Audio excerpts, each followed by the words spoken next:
Vendredi 29 mars, mon nom est Martin Simon avec un C, et il me fait plaisir de vous souhaiter la bienvenue à un autre épisode du F1 Podcast. Pour vous, au menu aujourd'hui, c'est notre formule entre deux courses où je recevrai deux invités afin de discuter de différents sujets concernant le championnat du monde 2024. Mais pour débuter, voici l'actualité dans le monde de la Formule 1. L'actualité est une présentation de la FSR Team, la Friendsim Racing, qui vous invite à rejoindre leur groupe Facebook afin de ne rien manquer de l'action de leur championnat qui se dispute présentement les soirs de semaine sur la chaîne YouTube du GTCQ.tv.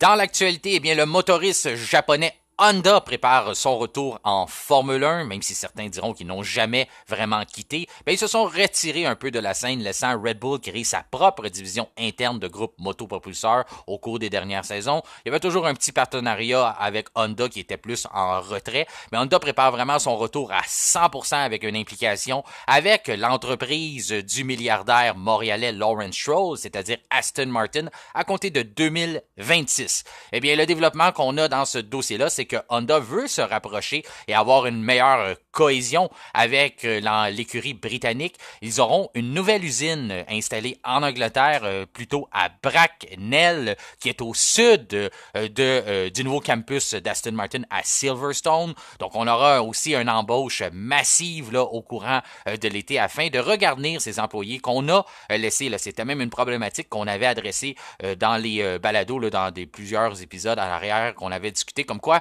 que Honda avait certains problèmes même à trouver des employés parce qu'on avait laissé énormément de personnel qualifié quitter, s'en aller, de passer chez Red Bull, donc de rejoindre l'entreprise Red Bull Powertrain qui deviendra affiliée avec Ford. Donc ces gens-là, on n'avait pas nécessairement les ressources pour les ravoir, donc on est en train de développer de nouvelles embauches, d'essayer de trouver ce personnel-là, de retrouver des gens qualifiés afin de construire un bon groupe motopropulseur pour aider l'écurie Aston Martin à performer et compléter le plan là, que Lawrence Stroll nous avait présenté qu'en dedans de 5 saisons, il voulait devenir une écurie aspirante aux grands honneurs. Donc, ça reste à voir, ça va faire partie de l'évolution d'Aston Martin, d'avoir leur propre moteur. On sait que présentement, depuis déjà plusieurs saisons, ils sont un client Mercedes. Donc, à ce moment-là, ils sont obligés de se conformer à ce que Mercedes décide, de construire leur voiture selon les dessins et selon les dimensions du groupe motopropulseur qui est élaboré par l'entreprise allemande. Là, on va avoir plus de liberté, on va être capable de faire des demandes directement à Honda, comme Red Bull le fait depuis qu'ils ont développé ce partenariat, qu'ils ont mis fin à leur entente avec Renault. Ça a grandement aidé Red Bull à retourner vers une équipe qui peut dominer la Formule 1 et gagner plusieurs titres. Donc, d'avoir cette liberté-là, d'être capable d'être un constructeur à part entière, là, de vraiment être capable de contrôler la conception du moteur. Dans un autre dossier qui touche un peu la conception, c'est le dossier Alex Albon. Vous savez ce qui s'est passé avec son châssis en Australie. On a des nouvelles comme quoi que ça va bien, la reconstruction du châssis va bien et que ça devrait être prêt pour le Grand Prix du Japon. C'est James Vowles qui en a fait l'annonce comme quoi que les travaux étaient bien entamés à l'usine en Angleterre, qu'on puisse finir ça fin prêt, remettre ça sur un avion et de retourner ça pour le Grand Prix du Japon qui aura lieu la semaine prochaine. Albon a aussi fait des commentaires comme quoi il n'était pas très content là, du début de saison et de la position de Williams. Il croit que Williams devrait être dans une position plus avantageuse. On a sacrifié beaucoup l'année dernière, comme il mentionne. On avait déjà parlé ici au podcast aussi, comme quoi Williams avait préparé la saison 2024 très tôt en 2023, donc même lors du Grand Prix du Canada, on parlait déjà que Williams avait commencé à consacrer ses améliorations pour la saison 2024. Donc on est un peu surpris là, dans le clan britannique qu'on n'est pas plus avancé. Là. C'est ce que Albon mentionnait, qu'il trouve ça de valeur d'être un peu en retrait. Il dit que les solutions sont dans la voiture. Il croit qu'on est capable de débloquer cette performance-là, mais ça va prendre un peu de temps. Ça va demander un peu de temps, comme il dit quand on commence la saison un peu sur le pied arrière, qu'on est en retrait, qu'on est en retard, puis à ce moment-là, tout arrive plus tard. Donc, les améliorations, les nouvelles configurations de la voiture pour trouver les bonnes fenêtres de performance. Donc, à ce moment-là, ça vient compliquer un peu plus la donne. Donc, on va essayer de démêler ça, mais il pense que ça va prendre un certain temps avant qu'on puisse rattraper le peloton ou du moins revenir un peu là, continuer de construire sur les bons résultats plutôt qu'on avait eu lors de la saison 2023. Parlant de mauvaises performances ou de performances plus compliquées, il y a le nom de Daniel Ricciardo là, qui a fait l'état de plusieurs rumeurs. On sait que ses performances ressemblent un peu à ceux de Nick DeVries alors qu'il avait été remplacé la saison dernière chez AlphaTauri. Donc, il y a certaines rumeurs qui entourent ça. Je pense pas que ça a un lien directement. Je pense que c'est vraiment point de vue marketing. Mais il y a eu l'annonce comme quoi il cédera sa place au Grand Prix du Japon, du moins pour les EL1, donc les essais libres 1. Donc, la première séance d'essais libres qui aura lieu à Suzuka au Japon. On aura un alignement entièrement japonais. Donc, Yuki Tsunoda qui gardera sa place, qui est déjà un pilote de l'écurie Racing Bulls et il aura à ses côtés un autre japonais. Cette fois-ci, c'est le pilote de 22 ans, Ayumu Iwasa, qui est un membre de l'équipe Red Bull Junior depuis 2021, qui évolue présentement en Super Formula. Donc, il aura une chance de faire ses preuves, d'essayer de conduire une Formule 1. Aussi, un petit coup marketing, là, on sera au Japon, donc d'avoir 2 pilotes japonais pendant la première séance d'essai libre, ça va faire parler un peu des l'écurie, ça va faire montrer les voitures à la télévision japonaise, ça va faire vendre des chandails, vendre des casquettes, donc un beau coup marketing du côté de l'entreprise. On sait qu'ils sont très forts là-dedans du côté de Red Bull. C'est un peu de valeur un peu pour Daniel Ricciardo. Je pense que ces temps-ci, il prendrait tous les séances d'essai libre qui sont à sa disposition pour être sûr d'être capable de retrouver sa touche. Il a perdu un peu, disons, sa magie là, qui avait été disparu pendant un certain temps chez McLaren, qu'il avait quelque peu retrouvé la saison dernière, là, pendant, on parle plutôt du Grand Prix du Mexique, tout ça. Donc, de se faire priver d'une séance d'essai libre, je pense pas que c'est l'idéal dans les conditions présentement, mais c'est une décision qui vient d'en haut, donc il doit se conformer. Il devra juste travailler plus fort lors de la 2e séance et de la 3e séance d'essai libre.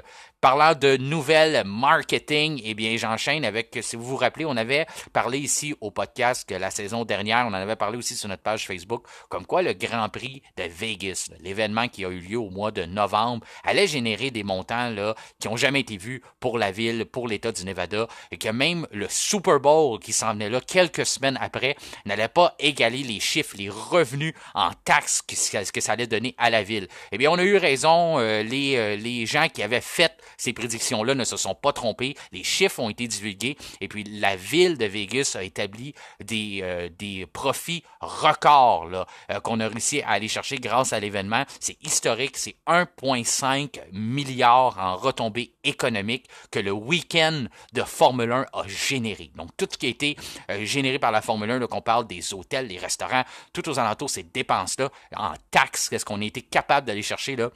Vous savez, on fait la même étude ici à Montréal quand on regarde le Grand Prix du Canada puis qu'on se rend compte que est-ce que c'est un événement qui vaut la peine, qu'est-ce que ça donne en tourisme. Tu sais, il y a toujours des limites à ce qu'on peut calculer ou vraiment voir qui sont les retombées de cet événement-là. Donc, il y a certainement plus qu'un 1,5 milliard que Vegas a généré, mais du moins, ce qu'on a été capable de calculer en retombées, mais c'est 1,5 milliard de dollars. On parle de un week-end de course qui a généré ça. Donc, même si ça l'a donné la grogne chez les résidents, chez certains commerçants, chez certaines personnes qui avaient des prédictions, ça serait probablement un flop, que c'était pas une bonne idée d'aller là, ben là, on voit que les chiffres se sont pas trompés.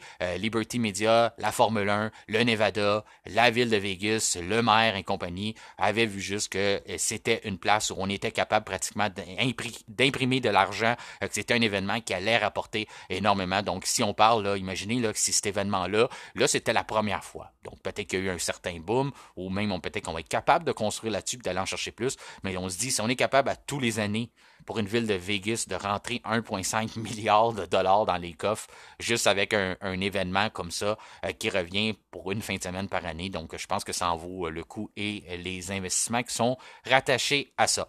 Parlant d'événements, mais on a un événement qui concerne le Canada. Malheureusement, ce n'est pas Montréal qui va l'avoir, c'est Toronto, mais on peut se consoler. Nous, on a le Grand Prix, on a les voitures en action. Eh bien, c'est le F1 Exhibition. Pour les gens qui ne savent pas c'est quoi, c'est un musée qui se promène à travers le monde, qui avait débuté à Madrid. Il y a aussi eu une édition à Vienne. Eh bien, la prochaine édition du F1 Exhibition se tiendra à Toronto au mois de mai. C'est un événement là, pour les amateurs de F1 ou même les gens qui veulent découvrir le sport qui est à ne pas manquer. On a eu des belles images, là, même si on n'a pas eu la chance d'aller le visiter en personne. Ce qu'on a pu voir à travers les photos, à travers les gens qui ont vécu l'événement dans les premières éditions à Madrid ou à Vienne, c'est vraiment une expérience là, de Formule 1 qu'on peut vivre. Il y a des écrans géants, il y a des simulateurs, il y a des artefacts. Je pense justement à la voiture de Romain Grosjean qui avait été en exposition lors de la première édition. On avait aussi la voiture, la AlphaTauri, qui avait remporté le Grand Prix de Monza, si je me rappelle bien, de Pierre Gasly, qui avait remporté. Donc, on avait la voiture sur place. Donc, on avait plein de petites choses comme ça, les casques des pilotes. Donc, c'est vraiment un musée, là, comme on est capable de voir, là, décidément, comme le temple de la renommée du baseball. On a aussi le temple de la renommée du hockey qui est à Toronto. Ben là, à ce moment-là, c'est un musée comme ça qui est consacré entièrement à l'histoire de la Formule 1. Sur toutes les histoires, là, on est capable de retracer autant les époques de Ayrton Senna, les époques avant ça, du début de la Formule 1 aller jusqu'à plus tard. C'est vraiment une expérience 100% F1. On dit même que ça prend environ une journée à vraiment faire toutes les activités et visiter. On demande même de prendre un rendez-vous. Donc, si vous voulez réserver vos billets, là, il y a des heures que vous pouvez réserver pour avoir vraiment un temps à vous. On parle d'environ entre une quarantaine à soixantaine de dollars pour se procurer des billets. C'est bien sûr par personne. Et puis, à ce moment-là, on a aussi des forfaits VIP qu'on offre qui dépassent là, les centaines de dollars, mais qui vous donnent des accès un peu privilégiés. On parle de 10% aussi pour la marchandise qui est vendue sur place, toutes ces choses-là, parce qu'il y a aussi un grand magasin. Là. Je pense qu'on parle de plus de 20 000 pieds carrés qui va avoir là-bas là, consacré à la Formule 1. Donc, c'est un événement qui est très intéressant, qui s'en vient au Canada. C'est la seule date qu'on va avoir en Amérique du Nord, donc je pense pas que ça va revenir là, pour les gens qui peuvent dire « Oh, on va attendre que ça vienne à Montréal, ça va venir dans quelques années. » On risque d'attendre quand même assez longtemps parce qu'il y a plusieurs villes qui sont sur cette liste d'attente-là. C'est Bell qui organise ça avec TSN. On sait que Bell est un promoteur du Grand Prix du Canada depuis déjà quelques saisons. Donc, on a décidé d'aller vers Toronto. Je pense que du côté stratégique, c'est quand même brillant. Oui, Montréal, on a déjà l'événement du Grand Prix. Donc, d'agrandir cet événement-là ailleurs dans le Canada en emmenant au mois de mai, avant le Grand Prix, d'emmener un événement comme ça de cette envergure-là, présenter la Formule 1 à un marché, au marché ontarien, leur donner peut-être l'envie d'acheter des billets et d'être à la course le mois suivant. Donc, je pense qu'on a bien fait ça du côté stratégique. C'est un peu de valeur pour nous qu'on n'a pas ça, mais comme je vous dis, on peut se consoler quand on va voir les rouges s'éteindre au circuit Gilles Villeneuve au mois de juin et qu'on va avoir le droit à une vraie course, à un vrai 3 jours d'activité avec les vrais Formule 1 qui roulent devant nous. Et on peut toujours se déplacer là, pour des gens qui ont des vacances acidulées d'aller à Toronto. C'est pas si loin que ça pour avoir une entrée, vivre cette expérience-là pour 40 à 60 dollars. Donc, c'est quelque chose qui est relativement abordable. Mais bien sûr, il faut prévoir le déplacement et l'hébergement si on veut passer notre journée à Toronto. C'est ce qui conclut l'actualité. Maintenant, passons au segment entre deux courses et faisons place à nos invités de la semaine.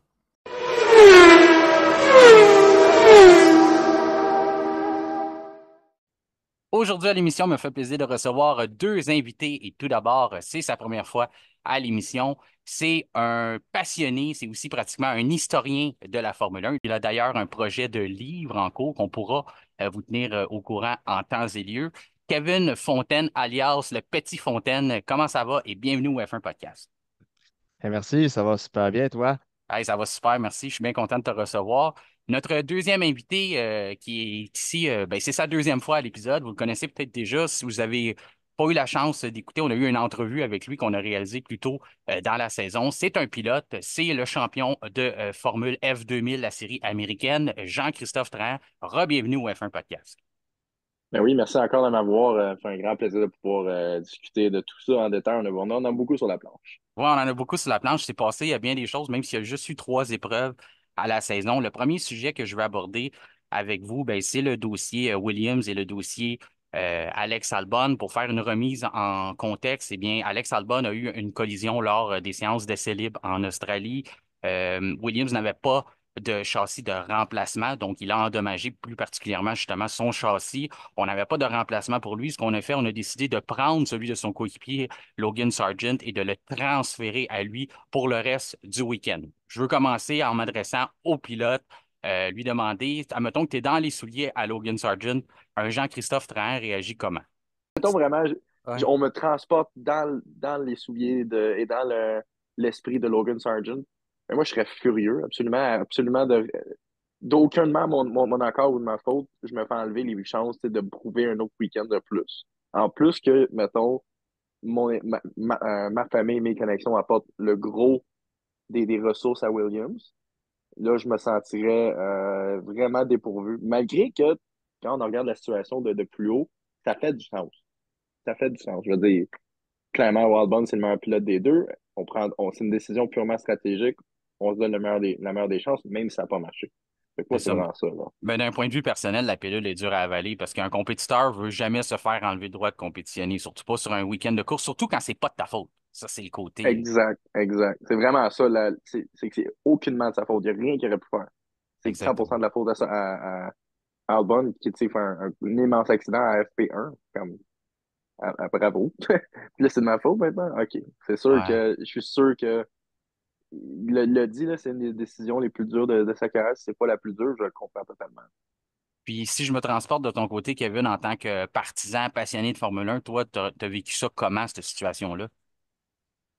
Ben écoute, James Valls, il a fait un choix. C'est un choix qui est discutable, mais c'est un choix judicieux pour aller chercher le meilleur résultat possible pour l'écurie. Ça montre la confiance qu'il a envers Albon pour permettre à Williams d'aller chercher le plus de points possible. Malheureusement, ça ne s'est pas concrétisé en Australie. Le rythme d'Albon n'était pas suffisant pour viser le top 10. Il y avait beaucoup de graining sur ses pneus, puis les Haas étaient en bien meilleure position pour aller chercher des points. Il y a eu une petite erreur stratégique pour Magnussen, mais bon. Pour ce qui est de l'échange du baquet, je trouve ça vraiment dommage pour Sargent parce qu'il n'a rien demandé. Comme Jean-Christophe il a dit, il subit tout simplement là, qu'est-ce qu'il en est. Au final, il est mis sur la touche. C'est pas lui qui a fait l'accident, c'est son coéquipier. La Formule 1, c'est un sport qui est cruel. La décision a sûrement été hyper difficile à prendre pour James Valls, mais en fin de compte, tu vas avoir les meilleures chances d'inscrire des points dans une course, puis surtout dans une course qui a vu les principaux acteurs abandonner, là. Fait que c'est dommage pour Albon d'avoir fini 11e, mais c'est déjà quand même un beau cadeau de fête que Williams lui a fait après s'être accidenté aussi, là. Fait Ouais. que c'est pas pour discréditer Sargent, mais au niveau talent brut, puis pour l'apport de résultats, le choix de le remplacer par Albon, ben, c'était quand même le bon, là, Moi, malgré tout. je trouve ça intéressant déjà de vous avoir les deux avec moi aujourd'hui parce que je pense que vous amenez les deux à un point que je partage, dans le sens que je comprends exactement que Jean-Christophe, dans cette situation-là, tu es le pilote, tu n'as pas commis l'erreur, tu ne veux pas te faire enlever la chance de performer, de pouvoir montrer ton talent. Surtout, il a touché un point tantôt, il a dit c'est une chance de se faire valoir parce que Logan Sargent est dans cette position-là, d'avoir des chances, il est toujours en audition en Formule 1, même si c'est Exact. sa deuxième saison, donc il se fait enlever cette chance-là. Puis j'aime le côté que Kevin touche aussi qu'on est dans un sport qui n'est pas nécessairement, oui, des fois on va dire, ah, c'est pas juste, mais c'est pas un sport de juste, c'est un sport de résultats, de performance, et c'est justement ça que James Hall a pris la décision. C'est sûr que n'importe qui regarde ça avec son cœur puis se dit, hey, ça, c'est pas juste ce qui est arrivé, mais c'est un sport d'élite, puis souvent, c'est pas nécessairement être juste. Tu sais, on peut remettre en contexte aussi que c'est déjà arrivé cette situation-là par le passé. Il n'y avait pas eu une collision, mais il y avait Lewis Hamilton chez Mercedes qui trouvait que le châssis de Valtteri Bottas semblait mieux, semblait meilleur que le sien, puis on avait procédé au changement. On avait carrément pris le châssis à Valtteri Bottas, puis on l'avait transféré dans la voiture à Lewis Hamilton. N'importe qui regarde ça de l'extérieur dit, hey, ça, c'est pas juste, sauf que c'est une business de résultats. Donc, c'est un peu dans ce sens-là que James Valls y a été. Puis je pense qu'il a déjà mis son saut de leadership là, en taux, déjà, même si c'est sa deuxième saison, que Williams a montré qu'il est là pour prendre des décisions, qui les décisions nécessairement pas pour être gentil, mais pour le bien de Williams en tant que tel. Euh, je vous emmène à un autre dossier euh, qui est quand même, on parle d'être juste ou pas juste, ça a attiré beaucoup l'attention, là, ça a fait couler beaucoup d'encre. Puis nous autres, sur la F1 Podcast, vous savez, on donne toujours l'opportunité aux auditeurs, aux personnes qui nous suivent, de pouvoir discuter de ça. Puis ça a été vraiment le sujet là, depuis le Grand Prix d'Australie, plus que la victoire de Carlos Sainz. Ça a été la pénalité de 20 secondes qu'on a donnée après la course à Fernando Alonso. Remise en situation, on a jugé que sa conduite était erratique, qu'il a modifié sa conduite par rapport aux autres tours. Puis là, on a décidé de dire que c'est lui qui était possiblement, même si on n'était pas capable de le prouver, qui était possiblement la cause de l'accident de George Russell. Je commence avec toi, Kevin, là-dessus. Comment tu as trouvé cette situation-là au Grand Prix d'Australie? Moi, je trouve vraiment que c'est une pénalité qui est pas méritée, mais même pas proche, là. C'est vraiment du poids décisionnel et du poids politique que Mercedes a pour pouvoir un peu retourner la situation puis essayer d'aller retrouver un petit peu, de se rapprocher de leur compétiteur direct par des fins politiques. Clairement, là, clairement, c'est tellement écrit dans le ciel. En plus, George, c'est lui qui a fait l'erreur qui lui a provoqué cet accident-là. Ouais. C'est Là, vraiment lui si les qui a auditeurs sont freiné 7 mètres mélangés, plus tard, là. Si Ouais. les auditeurs sont mélangés par la voix, ce n'est pas Kevin qui répond à la question, c'est bien Jean-Christophe, mais Ah! c'est correct, c'est correct, c'est correct, c'est J'ai juste. rien entendu du dernier, fait que j'ai comme assumé que c'était à moi, mais je vais. D'abord, je m'excuse de la confusion, là. Non, non, Je c'est vais correct. continuer Je dans voulais, mon stride. je voulais ton opinion aussi. Je voulais ton opinion là-dessus aussi. Mais c'est juste, je me suis dit, les gens sont pas habitués encore au les voix. Ils vont dire que là, il parle pas mal comme Kevin, lui. Il parle pas mal comme Jean-Christophe, je veux dire. Fait que c'est ça. Fait que toi, ta vision du pilote, c'est que tu n'as pas nécessairement, tu trouves pas que l'erreur est attribuée. Tu sais, mais gars, je vais te lancer sur cette question-là pendant que tu as pris la situation. Euh, Fernando Alonso, là, il met dans son commentaire, moi j'ai trouvé ça bon, il dit, je trouve ça surprenant qu'on décide de nous dire comment piloter nos voitures. Et c'est une pratique courante, ça fait partie de l'art du sport automobile, de freiner et de vouloir comme casser le momentum à un pilote qui nous suit en virage. Toi, tu trouves-tu que c'est pratique courante? C'est-tu quelque chose que vous apprenez dans vos écoles de pilotage ou c'est-tu quelque chose que tu mets en pratique sur la piste? Ça fait partie de la finesse et de l'art de pilotage qui est bâti avec l'expérience. Alonso est devenu très, très bon à ça avec les années. Si on regarde, mettons, les vieilles courses, là, même dans son début de sa carrière, particulièrement Imola en 2005, là, quand il était vraiment vis-à-vis Michael Schumacher, Mhm. cette course-là, là, il a fait ce qu'il a fait à George de maintes fois et pire. Est-ce qu'il y a eu des accidents? Non. Parce que c'était Schumacher qui le suivait, c'était pas George Russell, qui était dans l'une en train de changer des settings de map sur son moteur pour la ligne droite, qui a freiné 7 mètres trop tard, qui était dans l'air sale, qui a perdu l'auto, puis qui l'a mis dans le mur comme un grand tout seul. Ça, puis on regarde les traces de freinage et d'accélération d'Alonso, sont très similaires. C'est pas de grosse différence. Ça a juste été exacerbé parce que George a fait une erreur. Puis ça, c'est 100% de sa faute. Puis c'est aucunement sur le dos de Alonso. On pourrait même pas parler de sa faute s'il y avait un nez à l'intérieur en essayant de le dépasser. Même à ça, Alonso, il est celui qui est en avant, c'est lui qui prend l'impact, c'est lui qui a le pouvoir décisionnel du virage. Aucunement, Georges, là-dedans, a son mot à dire. Toi, Kevin, est-ce que tu partages cette opinion-là? Ben, écoute, je suis pas pilote de course, là, mais écoute, à mon avis, puis tout le monde doit avoir son opinion, c'est super correct aussi. Je Ouais. pense que la pénalité d'Alonso est principalement due aux conséquences de l'accident de Russell. Parce que le virage 6, il se prend assez rapidement depuis sa modification il y a quelques années. Puis je trouve que la configuration du virage avec le bac à gravier et le mur, c'est, c'est pas idéal quand il y a un accident.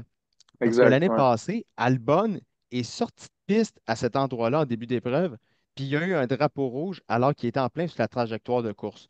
Cette année, en FP1, il monte trop sur le vibreur, il perd le contrôle, va percuter le mur à droite du virage 7 pour ensuite revenir frapper sur la gauche. Il n'aime pas bien, bien ce virage-là, Alex, je pense. Puis, en F2, dans la course principale, Dennis Hauger il a subi le même Ouais. sort, puis il s'est immobilisé sur la trajectoire de course. Si le mur était plus reculé et que le bac à gravier était plus grand, je pense que les monoplaces rebondiraient pas jusqu'à la trajectoire de course en créant une situation dangereuse. Puis pour la pénalité d'Alonso, je la trouve sévère, oui, mais je pense que c'est principalement dû au fait que Russell s'est accidenté. Si c'était une zone de dégagement asphaltée, peut-être qu'il aurait pu contrôler sa Mercedes et reprendre la piste, puis on n'aurait probablement même pas eu toute cette histoire-là. D'un côté, Russell, il admet que c'est son erreur. Il l'a dit en conférence, là. Il a dit c'est mon erreur, j'ai fait ça. Mais les commissaires ont trouvé qu'Alonso était coupable de conduite erratique. Encore là, ça, c'est l'avis des commissaires. Et ils lui ont donné une pénalité. Fait que moi, je ne crois pas que le but d'Alonso, c'était de causer un accident à Russell, là. Loin de là. Je peux comprendre la pénalité, mais de mon point de vue, je trouve que c'est principalement lié aux conséquences là, de ce qui s'est passé. J'aime le point que tu emmènes aussi parce que ça me fait penser un peu, le sujet que tu emmènes, c'est un peu qu'est-ce qu'on vit à Spa. Que ça pourrait Mhm. arriver qu'on ait un Ouais. accident justement en Australie. On a un fameux virage à Spa dans la montée où ce que les gens, aussitôt qu'il y a une collision, justement, on a eu euh, c'est Hubert qui avait perdu la vie Ouais.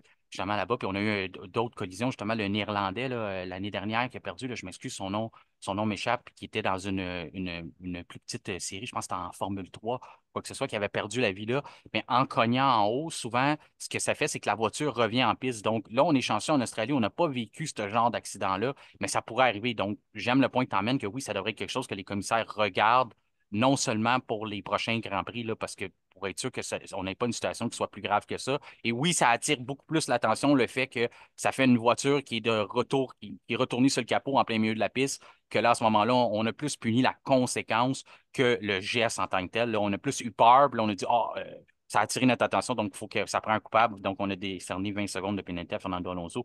Moi, je partage votre opinion, les deux. Je pense que qui a fait partie de la course automobile, ce qu'Alonso a fait. Ça fait assez longtemps qu'il est en course. Puis il nous a appris par le passé il est capable de mener des bagarres sans que ça mène en accident. Donc, puis George Russell, lui, c'est le contraire. Il nous a montré qu'il a tendance, plus souvent qu'autrement, à quand il est impliqué dans une bagarre roue contre roue ou voiture contre voiture, là, que ça vient un peu chaud, ben, à prendre le champ ou à faire des collisions, là. D'ailleurs, je pense que Max Verstappen avait un bel exemple d'un beau trou dans le côté de sa voiture là, l'année dernière à Bakou, suite à Ouais, ouais, ouais. suite à une bagarre avec George Russell.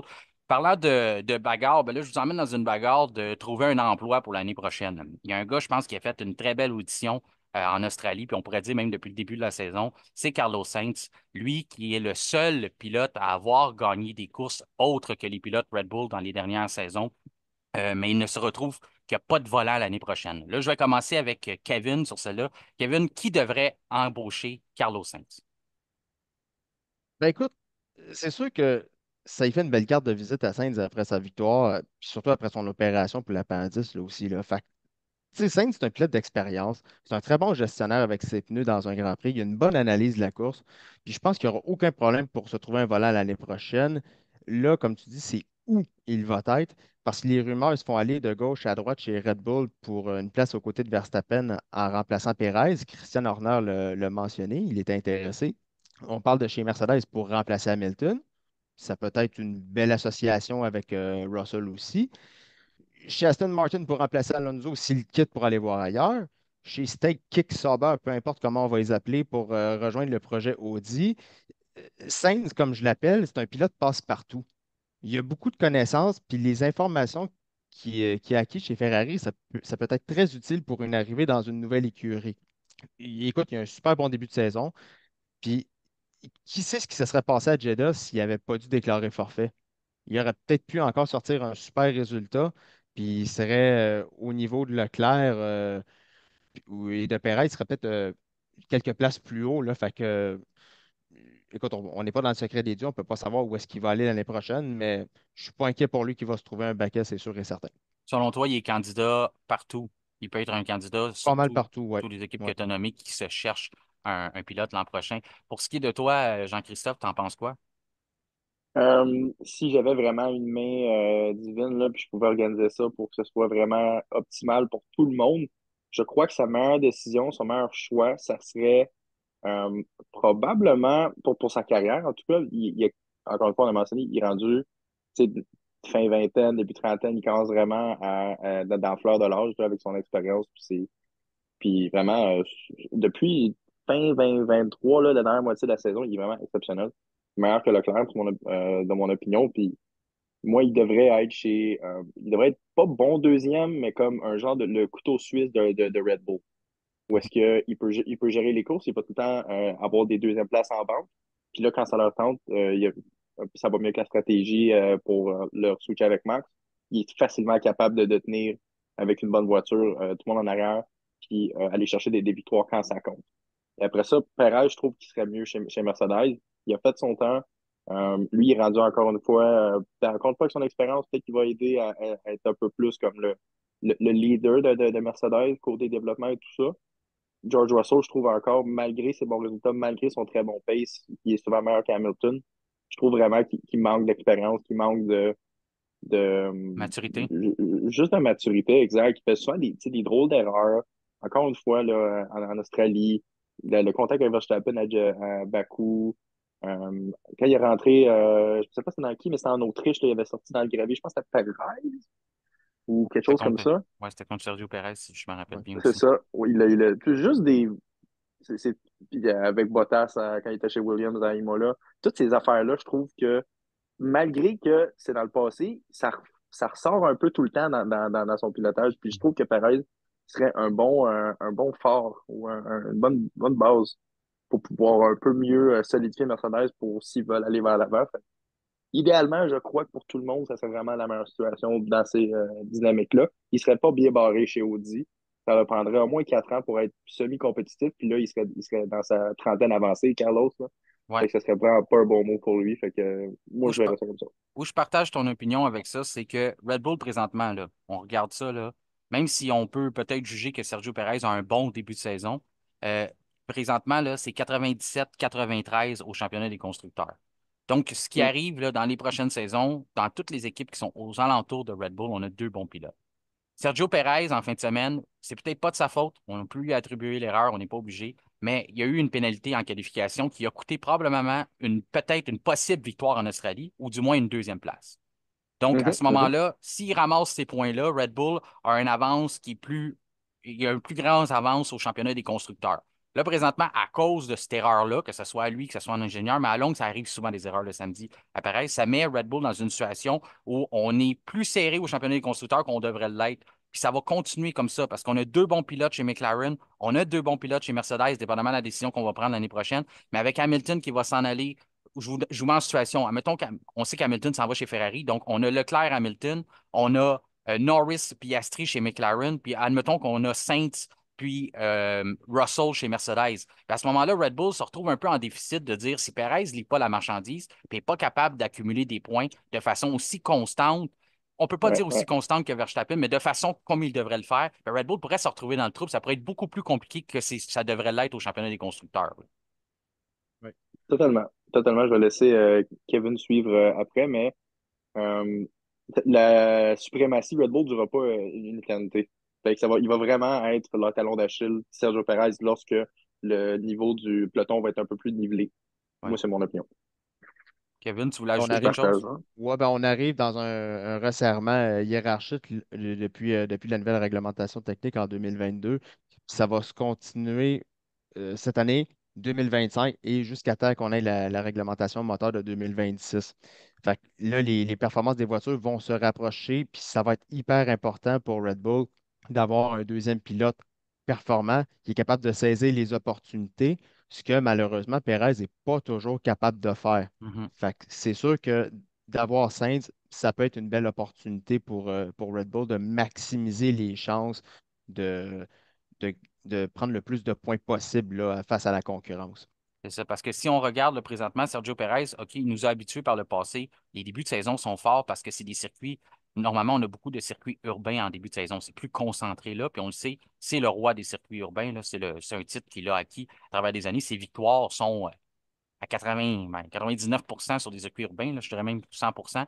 Donc, une fois qu'on va passer cette période-là, là, que Monaco, Bakou et compagnie va être passée, on va retourner là, dans les virages rapides, là, les Silverstone, les Grands Prix d'Autriche, les places comme ça. Donc, à ce moment-là, normalement, il a énormément de misère à se faire justice. Donc, là, on devrait créer un déficit du côté du championnat des constructeurs. Là. On va avoir de la misère à accumuler des points à deux voitures. Donc, on va ouvrir la porte à nos adversaires. Donc, c'est pour ça que ça va devenir non seulement, je pense que ça va être c'est Jean-Christophe qui mentionnait le talon d'Achille. Là. Ça va être le talon d'Achille de Red Bull au cours de la saison, puis ça va devenir de plus en plus, ça va être exponentiel au cours des prochaines saisons parce que les autres équipes ont des bons duos, puis ça va se resserrer cet étau-là. Là. Donc, je partage exactement votre opinion là-dessus. Autre sujet que je voulais emmener aujourd'hui, depuis le début de la saison, vous n'êtes pas sans savoir que le DRS est maintenant activé après un tour. On a vu ça là, depuis le Mhm. début de la saison. Vous en tirez quoi comme conclusion depuis le début? Est-ce que vous achetez ça? Est-ce que c'est quelque chose que vous dites, ah oui, ça a amélioré le spectacle ou non, j'aime pas ça, ou vous trouvez que l'échantillon est encore trop petit là, pour qu'on puisse vraiment en parler et tirer des conclusions là-dessus, là? Je vais commencer avec toi, Jean-Christophe, là-dessus. Bien honnêtement, moi, je l'ai su au deuxième Grand Prix. Fait que ça prouve que, pour moi, personnellement, je trouve pas que ça fait aucune différence. Les voitures sont déjà toujours, sont toutes très rapprochées, donc c'est juste un train qui fait plutôt. Euh, Peut-être dans une situation donnée où est-ce que, mettons, il y a quelqu'un qui suit à 2 secondes, celle en avant, et l'autre en arrière se te suit par 1 seconde, là, peut-être qu'il y a un avantage. Mais c'est un tour. C'est pas la fin du monde. Mais au moins, tu sais, ils font ce qu'ils peuvent pour pouvoir donner des nouvelles techniques pour essayer de rapprocher les pelotons, les voitures, s'assurer de plus proche, qu'on ait plus de bataille. Ça, je suis tout pour ça, avec les circonstances que les voitures sont trop lourdes et, encore une fois, pas assez efficaces dans leur traînée aérodynamique pour avoir des batailles comme dans le temps où est-ce que les voitures ne pesaient rien. Il y avait pas, l'aérodynamisme n'était pas hyper évolué comme aujourd'hui. Ils peuvent savoir ce qu'ils peuvent. Si ça marche, puis il y a des résultats concluants, moi, je les ai peut-être pas vus, mais s'ils sont concluants avec des statistiques, tout ça, moi, je suis tout pour ça, là. Ouais. Toi, Kevin, tu as trouvé ça comment jusqu'à maintenant depuis le début de la saison? Ben écoute, pour moi, je ne vois pas d'inconvénient. Ce n'est pas une décision qui me pose problème, pour être bien franc, là. Ça peut être bénéfique dans plusieurs cas lorsque le peloton est plus regroupé pour tenter de gagner des positions le plus rapidement possible. parce que parfois les voitures peuvent être prises dans un train DRS, puis là, ça devient assez ennuyeux. Ça, ben, ça, on parle un petit peu plus tard dans la course, souvent, là. Donc, pour optimiser leur chance de gagner des positions et d'activer le DRS après un seul tour, moi, je vois pas de problème. Parfois, certaines voitures se comportent mieux sur un type de tracé que d'autres, tout dépendant de la philosophie aérodynamique de la monoplace, etc., etc. Et si une écurie s'est mal qualifiée, plus vite on peut profiter du DRS pour revenir vers l'avant, mieux c'est pour eux. Puis comme dans toute chose, là, il y a des avantages, il y a des inconvénients, puis l'utilisation du DRS, ça ne fait pas exception. Moi, j'ai trouvé, pour ma part, là, j'ai trouvé que j'ai pas vu de résultats à ça. Puis je pense qu'il y a peut-être eu plus de résultats négatifs que positifs. Je sais que ça l'a pas donné. On n'a pas eu nécessairement les plus grandes bagarres, les plus grands dépassements depuis le début de la saison. Je n'ai pas les statistiques. C'est quelque chose que je vais sortir au cours des prochaines semaines parce que je trouve ça intéressant de se pencher là-dessus. Que je pense qu'on a eu moins de dépassements dans les premiers tours comparativement aux autres saisons, aux saisons antérieures. Hmm. Je pense qu'on a un train qui se dessine beaucoup plus rapidement. J'aime, je suis en faveur du fait qu'on donne le DRS tout de suite après la voiture de sécurité, qu'on n'attende pas encore là, deux, trois tours une fois que la voiture de sécurité. Ça, je trouve ça. Mais en début d'épreuve, je pense que ça gâche un peu. Je pense que, en tout cas, moi, pour ma part, là, de ce que j'ai vu des premiers Grands Prix, je pense que ça crée un train DRS trop rapidement, puis ça nous prive sur des dépassements qui sont normalement là en début d'épreuve parce que les pilotes ont des pneus neufs. Il y en a qui n'ont pas nécessairement monté la température exacte tout de suite sous la voiture, derrière la voiture de sécurité. Donc, des fois, il y a ce petit écart-là naturel qui se fait entre les voitures au départ. Puis je pense que ça nous a privés de ça depuis le début de la saison. Mais ça, c'est mon opinion. C'est ce que moi, je pense que j'ai vu. De votre côté, tu sais, Jean-Christophe mentionne qu'il n'a pas vu vraiment une différence. Kevin, c'est un peu ça dans ce côté-là que tu allais aussi nécessairement. Donc, je suis content qu'on le laissait, mais pour l'instant, je pense que ça nous prive peut-être un peu du spectacle. Mais ça, comme je vous dis, c'est ma perception depuis le début de la saison. Mais j'ai hâte de voir là, avec peut-être que sur d'autres circuits, comme Kevin mentionnait, souvent sur d'autres circuits, des fois, ça donne, c'est plus propice, le DRS fonctionne mieux, puis ça est plus propice à donner un meilleur spectacle. Peut-être que c'est juste pour l'instant les tracés de début de saison qui n'ont pas offert là, la plus grande efficacité au DRS après un tour. Ah, ouais, Oui, ouais, vas-y, ouais, vas-y, ouais, tu voulais ça fait très rajouter? bien. Oui. J'ai vu ça, je me disais, c'est peut-être quelque chose d'intéressant potentiellement. Peut-être qu'il y a des circuits, parce qu'il y a des preuves de statistiques qui le prouvent, peut-être que des circuits seraient mieux de le partir après deux tours, puis certains un tour. Mhm. Peut-être. Mais ça, encore une fois, c'est peut-être une question qui demande beaucoup, qui consomme beaucoup de temps, mais qui on sort pas grand-chose. Fait qu'on verra comment la FIA décide de juger ça. Moi, ultimement, je suis confiant qu'ils vont prendre la bonne décision, là. Mais je te donne, c'est bon ce que tu emmènes, tu sais, un circuit, je te donne un exemple. Admettons, on s'en va à Spa. Après un tour, les pilotes vont tous arriver en haut de la côte, puis ils vont tous avoir le DRS. Est-ce que ça va donner le meilleur spectacle qu'on aura jamais vu ou ça va donner le plus gros train de DRS qu'on aura jamais vu qui va durer tout le restant de la course? Tu sais, c'est là aussi que je pense que ça va être une belle place pour faire l'étude, de dire dans cette grosse ligne droite-là dans la montée, est-ce que vraiment ça va nous donner le meilleur des spectacles ou plutôt ça va juste que gâcher la course au complet, là? Très bien, ouais, exact. On le verra en temps et lieu, mais ça serait vraiment intéressant à suivre. À suivre, c'est C'est ça, sûr, ça c'est. dépend, ouais. C'est Ouais, sûr, ça vas-y. dépend aussi de certains circuits, puis de la nature, admettons, des premiers secteurs, parce qu'il y a des secteurs qui sont beaucoup plus techniques, puis il y a des circuits où les premiers secteurs sont beaucoup plus rapides, là, comme tu disais à Spa, justement. On passe le virage de la source, on descend vers au rouge, puis après ça, on remonte vers le radillon, puis c'est à fond jusqu'au freinage. Et il y a des circuits comme admettons, on prend de l'Arabie Saoudite parce qu'on y a été il n'y a pas si longtemps que ça. Ben, le premier secteur il est assez technique. Là. C'est pas, il y a une certaine rapidité, mais c'est pas comme le premier secteur, admettons, à Bahreïn, là, tu sais, où on a Non. la grande ligne droite, freinage brusque. On repart après ça, ligne droite, bon freinage au 4. Fait que d'après moi, ça va vraiment dépendre là, de certains circuits qui vont être plus propices à avoir des dépassements que d'autres, là, par exemple. Mais tu as vu, tu as emmené Bahreïn dans le dossier. Moi, c'était une place où j'aurais cru que le DRS, après un tour, aurait donné un spectacle. Puis je trouve qu'on a probablement eu le Grand Prix de Bahreïn, mais avec le moins de dépassements ou le moins d'action dans les 10 dernières années, là. Puis Ouais. pourtant, on avait le DRS après un tour. Fait que, justement, on dirait que moi, je m'attendais, là, tu l'as mentionné exactement, que cet endroit-là donnerait une compétition. Puis, à la place, je pense que c'est juste venu faire jeu égal pour tout le monde, puis tout le monde s'est suivi, puis on n'a pas eu cette compétition-là. Tu sais, rappelez-vous, juste le Grand Prix 2023, comment on en avait eu des dépassements tout au long, puis que ça avait été un très bon Grand Prix, le premier Grand Prix de la saison, avec Alonso qui avait volé le spectacle au départ de Carlos Sainz, Lewis Hamilton. On n'a pas eu ça cette saison-là. 2022 aussi, il y avait eu la belle bataille Max et Charles aussi là, pour Ben la tête de oui, la course. Là, ça a été juste attends que la super. Là. voiture, juste attends que la Red Bull rende l'âme, c'est ça, on avait eu un bon Ouais. spectacle aussi, exactement. C'est ça, c'est pour ça. On n'a pas eu ça cette année, mais encore là, est-ce que c'est moi qui fait erreur de cibler le DRS pour ça? C'est d'autres raisons qui ont fait que le spectacle a peut-être été moins avantageux, mais du moins, c'est ce qu'on a changé. Puis on a peut-être eu le Grand Prix de Bahreïn le moins intéressant depuis le début de la saison, là. Du moins depuis que le Grand Prix de Bahreïn est là. Je vous apporte maintenant, on s'en va déjà, ça avance vite, on a touché beaucoup de sujets, tout ça. Je vous emmène dans un segment vrai ou faux. En fond, je vous pose une question et je vous demande de répondre par vrai ou faux. Vous pouvez un peu aussi là, donner un peu d'opinion à travers de ça. Là. C'est quand même pas si strict que ça. Là. Donc, on va y aller avec le temps qui nous reste. Mais je débute en vous demandant, vrai ou faux, Daniel Ricciardo ne termine pas la saison en Formule 1 ou du moins chez Racing Bulls. Je peux y aller avec toi, Je vais aller Kevin. là. Ah, OK, vas-y, bon. Jean-Christophe. Vas-y, Jean-Christophe. OK, OK, bon. Euh, Moi, je ne crois pas qu'il va finir la saison. Ça va être un peu la même histoire que McLaren. C'est bien triste de voir vraiment, là, il est vraiment dans une descente aux enfers, notre Daniel. Là. C'est triste à voir, là, tu sais, pour une saison 2014 où il bat un quadruple champion du monde comme Vettel à se faire battre par Yuki Tsunoda, qui est très bon, certes, mais c'est Yuki Tsunoda, là. C'est pas la mer à boire non plus. Puis il a l'air désemparé de ça. Surtout quand même avec son lap en Australie, qui a pris un off-track, là, il dit, même si j'avais, tu sais, c'est tout ce que j'avais.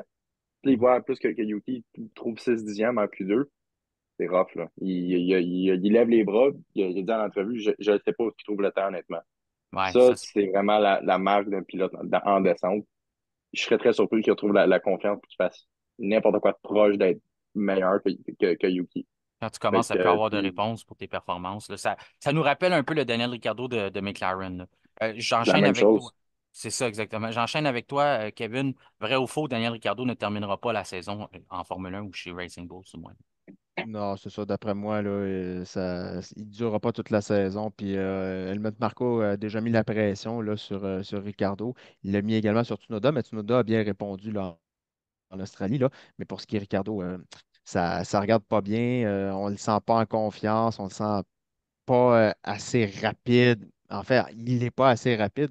J'avais vu une statistique qui montrait l'écart que Tsunoda a avec Ricardo et l'écart qu'il avait avec Nick DeVries l'année passée.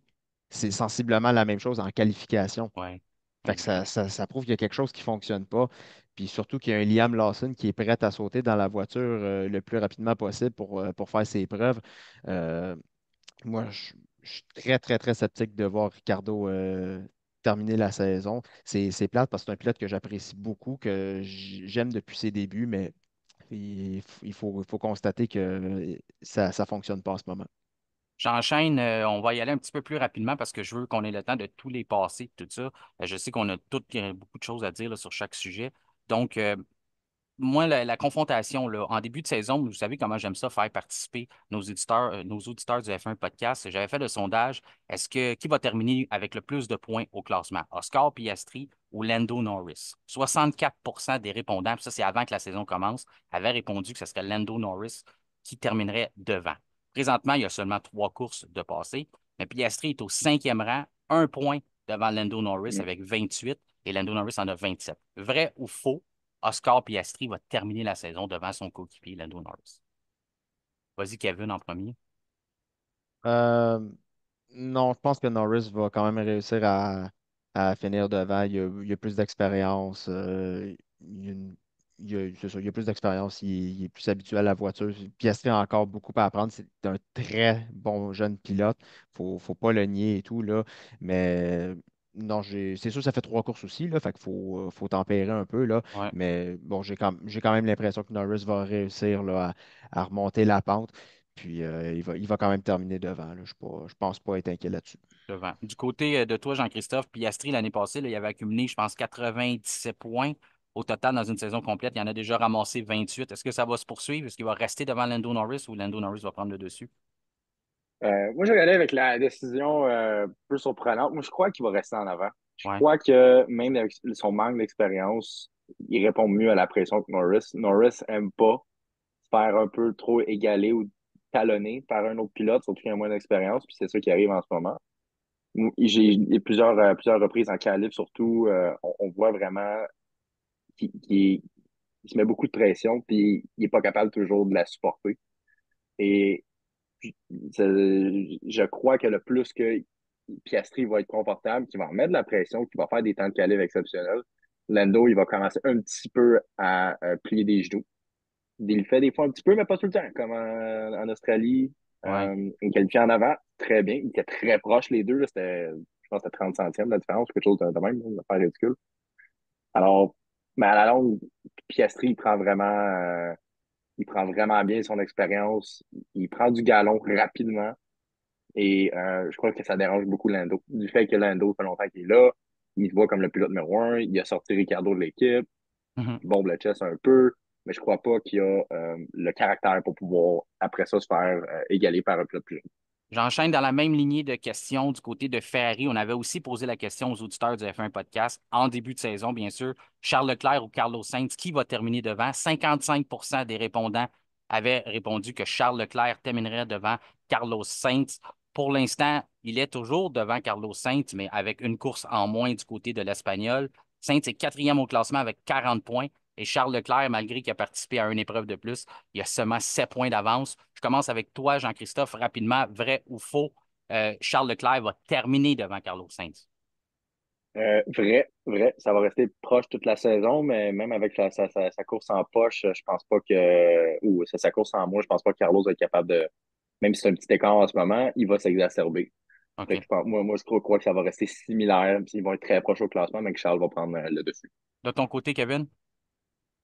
Pareil, je trouve que Leclerc va rester devant Sainz, là. Les deux sont deux très bons pilotes.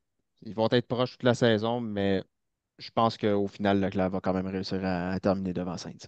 Je me transporte du côté de Mercedes. Vous me voyez déjà venir. On avait posé la question, encore une fois, aux auditeurs du F1 Podcast. 62% des répondants avaient répondu que Lewis Hamilton terminerait devant George Russell. Trois épreuves à la saison. Russell est septième au championnat des pilotes avec 18 points. Et puis, Lewis Hamilton est tout juste dans la coupure du top 10 avec 8 points. D'ailleurs, il est un point derrière Lance Stroll, soit dit en passant. Selon vous, vrai ou faux? George Russell va terminer devant Lewis Hamilton. Je commence avec toi, Kevin.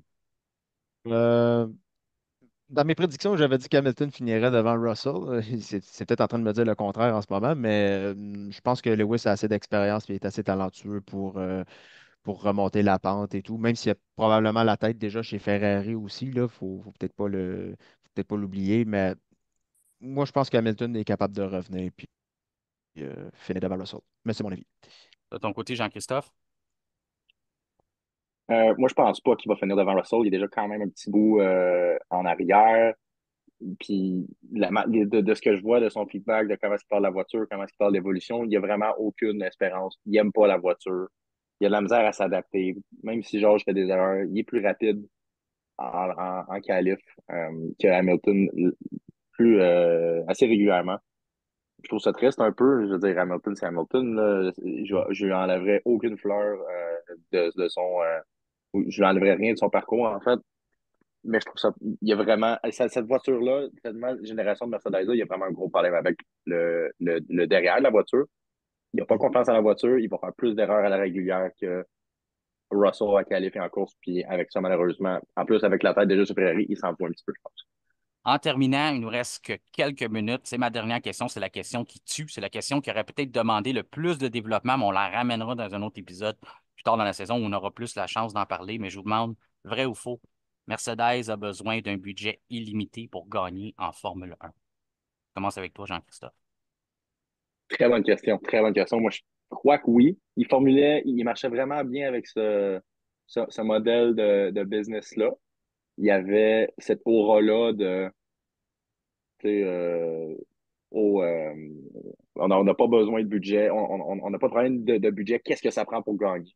Oui. Et là, avec le cap de budget, drôlement, c'est leur mentalité, je ne dirais pas qu'ils seraient arrogants, mais ça a joué un peu sur.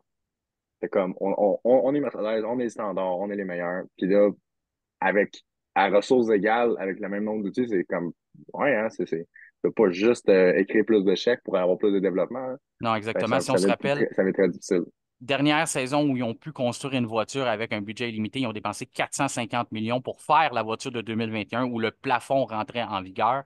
À ce moment-là, ça a été la dernière saison où ils ont été vraiment compétitifs. Je m'en vais avec toi, Kevin. Est-ce que c'est vrai ou faux, Mercedes ont besoin d'un budget illimité pour gagner en Formule 1? Ben, ça a l'air de ça, hein. Ils ont connu une très grande période de domination notamment avec les succès d'Hamilton. On a eu Rosberg, là, il y a eu le passage de Paddy Lowe au début de l'ère Mercedes, après ça, James Allison qui a fait un super travail aussi. Là, il y a quand même eu certains éléments qui sont partis de chez Mercedes pour aller vers d'autres écuries. C'est sûr que, bon, on compense quand même en rapatriant d'autres personnes, mais c'est sûr que c'est quand même difficile pour eux depuis quelques saisons là, de revenir se battre pour la victoire là, parce que depuis 2022, là, il y a Ouais. juste la victoire de Russell là, Non, au exactement. Puis Brésil. pour l'instant, on est forcé d'admettre, c'est eux qui ont l'air de recevoir les coûts les plus durs de ce Mhm. budget-là, là, de ce Ouais. budget, de ce fameux plafond budgétaire. Écoutez, comme je pense que vous allez me donner raison, c'est un sujet qui demandait beaucoup plus de temps, là. Je voulais le glisser comme dernière question. Enfin, mais on va pouvoir le ramener au cours de la saison, dépendamment, surtout si Mercedes continue dans cette lignée-là. Je vais prendre le temps avant de mettre fin à l'épisode pour vous remercier d'avoir été là les deux. Je pense que vous avez fait un bon travail. Je suis sûr que les auditeurs vont aimer. C'est une formule qui va revenir au cours de la saison. On va appeler ça là, notre formule entre deux courses. Donc, on va avoir la chance de discuter ensemble. Kevin, autant et aussi longtemps que tu vas être disponible pour être avec nous, ça va nous faire plaisir de t'avoir. Même chose pour Jean-Christophe, qui est un collaborateur du podcast. Donc, je prends le temps pour vous remercier encore une fois. Merci beaucoup. Vous avez fait un excellent travail. Puis, je vous souhaite une bonne fin de semaine à tous les deux. Ben, merci beaucoup, c'est bien gentil. Ben oui, merci beaucoup encore l'organisation, Martin, c'est super apprécié. Bon week-end de Pâques à vous. À vous autres aussi. Salut les boys. Merci beaucoup. Bye bye. All right, à la prochaine, bye. C'est ce qui conclut notre épisode du vendredi 29 mars. Notre prochain rendez-vous sera vendredi prochain en marge des séances d'essais libres du Grand Prix du Japon qui se tiendra sur le circuit de Suzuka. D'ici là, je vous invite à nous suivre sur nos différents réseaux sociaux, dont Spotify, Facebook, afin de ne rien manquer de l'actualité du sport le plus rapide au monde. Merci d'avoir fait confiance à F1 Podcast et joyeux Spark!